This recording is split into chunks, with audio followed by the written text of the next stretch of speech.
আসসালামু আলাইকুম তোমাদের সবাইকে। তোমরা যারা এসএসসি 26 ব্যাচের স্টুডেন্ট আছো, তোমাদের কাছ থেকে আমি রিসেন্টলি খুব বেশি একটা কোশ্চিন পাচ্ছিলাম ভাইয়া, যে আর কিছুদিন পরেই তো আমাদের হচ্ছে টেস্ট এক্সাম। আপনি আমাদের বায়োলজির এমন 4টা অধ্যায়ের নাম বলে দেন যে 4টা অধ্যায় যদি আমরা ভালো মতো পড়ি তাহলে 4টা সৃজনশীল প্রশ্ন খুব ভালো মতো অ্যান্সার করতে পারবো। আজকের ভিডিওতে কিন্তু আমি তোমাদের সাথে এমন 4টা অধ্যায় নিয়েই আলোচনা করব। তো আজকের ভিডিওটা মূলত হচ্ছে একটা সাজেশন ভিডিও।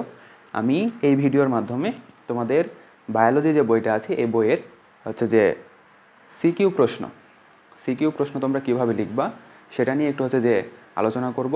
তো তোমাদের আগে একটু বলে রাখি, তোমাদের যে শর্ট সিলেবাসে 7টা অধ্যায় আছে, এই 7টা অধ্যায়ই কিন্তু হচ্ছে সৃজনশীল প্রশ্ন আসার মতো। মানে কোনো স্টুডেন্ট যদি যে কোনো 4টা অধ্যায় পড়ে যায় তাহলে কিন্তু খুব সহজেই সে 4টা সৃজনশীল প্রশ্ন অ্যান্সার করে আসতে পারবে। তারপরেও আমি এমন 4টা অধ্যায় নিয়ে তোমাদের সাথে আজকে আলোচনা করব যে 4টা অধ্যায় থেকে কিন্তু মানে কখনো প্রশ্ন মিস হয় না। সেটা হচ্ছে শর্ট সিলেবাস হোক, ফুল সিলেবাস হোক, প্রশ্ন কিন্তু এখান থেকে আসেই। এখন তোমাদের যদি কারো অন্য কোনো সাবজেক্টের যদি হচ্ছে সাজেশন প্রয়োজন হয়, অথবা হচ্ছে যদি তোমরা এমসিকিউ সাজেশন চাও, সেটা কিন্তু হচ্ছে ভাইয়াকে কমেন্টের মাধ্যমে জানাবা। আমি কিন্তু তোমাদের চাহিদার ভিত্তিতে ভিডিওগুলো আপলোড করবো। আচ্ছা চলো শুরু করি। আমি তোমাদের হচ্ছে যে 4টা অধ্যায় নিয়ে আলোচনা করব তার প্রথমে আমি রেখেছি হচ্ছে জীবের প্রজনন যে অধ্যায়টা। এটা হচ্ছে তোমাদের 11 নাম্বার অধ্যায় এবং এই অধ্যায় থেকে প্রায় সময় কিন্তু কোশ্চিন আসতে দেখা যায়।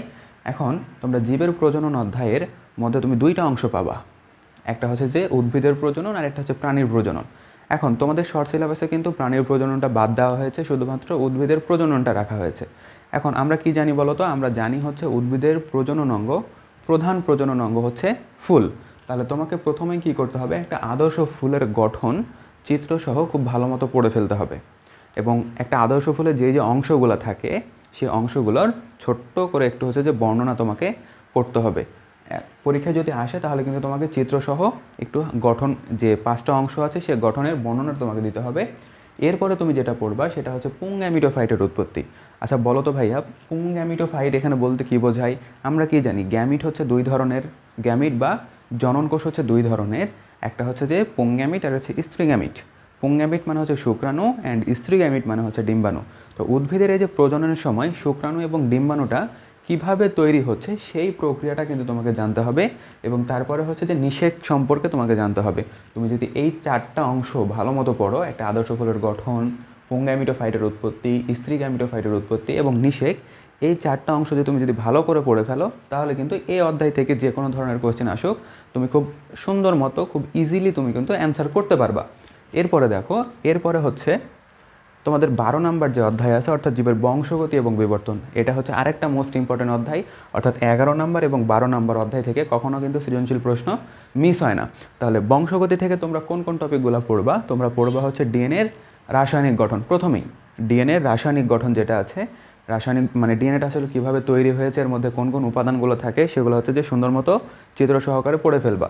এরপরে হচ্ছে ডিএনএ রেপ্লিকেশন যেটা আছে, রেপ্লিকেশন মানে হচ্ছে ডিএনএ অনুলিপন বা একটা ডিএনএ থেকে আরেকটা ডিএনএ তৈরি হওয়ার যে প্রক্রিয়া। আমরা কি জানি একটা ডিএনএ থেকে 2টা নতুন ডিএনএ তৈরি হয় কোন প্রক্রিয়ায়? ডিএনএ রেপ্লিকেশন প্রক্রিয়ায়।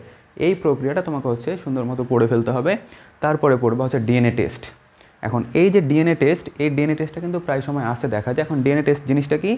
ডিএনএ টেস্ট হচ্ছে যে প্রক্রিয়ার মাধ্যমে চোট ধরা হয় বা হচ্ছে যে মাতা পিতার হচ্ছে পরিচয় শনাক্তকরণ করা হয়। এখন ডিএনএ টেস্ট থেকে তোমার প্রশ্নটা কিভাবে আসে? প্রশ্ন আসে, তোমাকে মনে করে একটা উদ্দীপক দিয়ে দিল, কোনো একটা ক্রাইম হয়েছে, ক্রাইমের ফলে হচ্ছে যে একটা ভিকটিম আছে, সে সুবিচার পাবে কিনা, এমন ধরনের প্রশ্ন কিন্তু করতে পারে। তো তোমাকে সেখান থেকে বুঝতে হবে যে তোমাকে ডিএনএ টেস্টের মাধ্যমেই সেটা যাচাই বাছাই করে পড়তে হবে। এটাও কিন্তু তোমার জন্য ইম্পর্টেন্ট। তারপরে যেটা আছে সেটা হচ্ছে লিঙ্গ নির্ধারণ। এখন একটা হচ্ছে যে সন্তান ছেলে হবে নাকি মেয়ে হবে, এই যে লিঙ্গ নির্ধারণ, এই প্রক্রিয়াটা, এই প্রসেসটা তোমাকে পড়ে ফেলতে হবে। প্রশ্নগুলো এভাবেও আসে যে একটা হচ্ছে যে সন্তান হচ্ছে যে ছেলে বা মেয়ে হওয়ার জন্য বাবা দায়ী নাকি মা দায়ী, এমনভাবেও কিন্তু প্রশ্ন আসতে দেখা যায়। তাহলে তুমি লিঙ্গ নির্ধারণটাও খুব ভালো মতো পড়ে ফেলবা। আর আরেকটা এবার আসে যেটা হচ্ছে বংশগতীয় রোগ। বংশগতীয় রোগ তোমাদের বইয়ে 2টা আলোচনা করা আছে, সেটা হচ্ছে থ্যালাসেমিয়া এবং বর্ণান্ধতা। এই থ্যালাসেমিয়া এবং বর্ণান্ধতাটাও কিন্তু তোমার পরীক্ষার জন্য মানে এখান থেকে সিকিউ আসার সম্ভাবনা অনেক বেশি।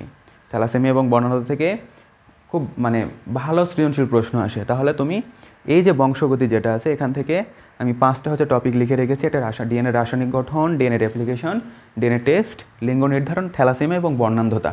এই কয়েকটা জিনিস তুমি যদি ভালো মতো পড়ে ফেলো তাহলে এই অধ্যায়ের যে কোনো ধরনের প্রশ্ন আসুক তুমি একদম হচ্ছে পরীক্ষায় কোপ দিয়ে আসতে পারবা, কোনো প্রবলেম হবে না তোমার। এরপরে চলো, এরপরে আমি তোমার 3 নম্বরে যেটা রেখেছি সেটা হচ্ছে কোষ বিভাজন। কোষ বিভাজন হচ্ছে একটা ছোট্ট অধ্যায়। এই অধ্যায়ের মধ্যে হচ্ছে মাত্র 2টা টপিক নিয়ে আলোচনা করা আছে, সেটা হচ্ছে একটা মাইটোসিস এবং আরেকটা হচ্ছে মিওসিস। এখন মাইটোসিস থেকে তুমি কী পড়বা? মাইটোসিসের আমরা কি জানি 5টা ধাপ আছে। একটা হচ্ছে যে প্রোফেজ, একটা হচ্ছে প্রোমেটাফেজ, মেটাফেজ, অ্যানাফেজ এবং টেলোফেজ। এই 5টা ধাপ তুমি চিত্রসহ সুন্দর মতো বৈশিষ্ট্য পড়ে ফেলবা। এরপরে যেটা পড়বা সেটা হচ্ছে মাইটোসিসের গুরুত্ব। মাইটোসিসের গুরুত্ব, কেন মাইটোসিস কোষ বিভাজন প্রয়োজন এবং এটা কী কী কাজে লাগে, কোথায় কোথায় সংগঠিত হয়, এটাও কিন্তু তোমাকে পড়তে হবে। এরপরে যেটা পড়বা সেটা হচ্ছে অনিয়ন্ত্রিত মাইটোসিস। অনিয়ন্ত্রিত মানে নিয়ন্ত্রণহীন। যদি মাইটোসিস কোষ বিভাজনটা নিয়ন্ত্রণহীন হয়ে পড়ে তাহলে কী কী ধরনের সমস্যা আমরা ফেস করতে পারি, এই জিনিসটা তোমাকে পড়তে হবে। মেইনলি আমরা কি জানি যে হচ্ছে টিউমার এবং হচ্ছে যে ক্যান্সার সৃষ্টি হয় অনিয়ন্ত্রিত কোষ বিভাজনের ফলে। তো এই জিনিসগুলোই তোমাকে সুন্দর মতো একটু বর্ণনা সহকারে ভালো মতো লিখতে হবে। এরপরে দেখো মিওসিস থেকে কি পড়বা? মিওসিস থেকে পড়বা হচ্ছে মিওসিসের গুরুত্বটা। মেনলি এখান থেকে প্রশ্নটা হয়, মিওসিসের যে গুরুত্ব আছে। আর প্রশ্ন ধরনটা কেমন হতে পারে সেটাও তোমাকে আমি বলে দিই, যে প্রজাতির বৈচিত্র্য রক্ষায় মিওসিসের ভূমিকাটা তুমি ব্যাখ্যা করো।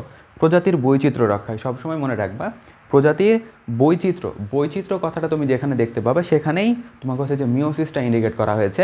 তাহলে তুমি যদি মিওসিসের গুরুত্বটা তুমি ভালো মতো পড়ে ফেলো তাহলে কিন্তু এই প্রজাতির বৈচিত্র্য রক্ষায় মিওসিসের যে ভূমিকাটা তোমার কাছে জানতে চাইবে সেটা খুব সহজেই তুমি লিখে ফেলতে পারবা।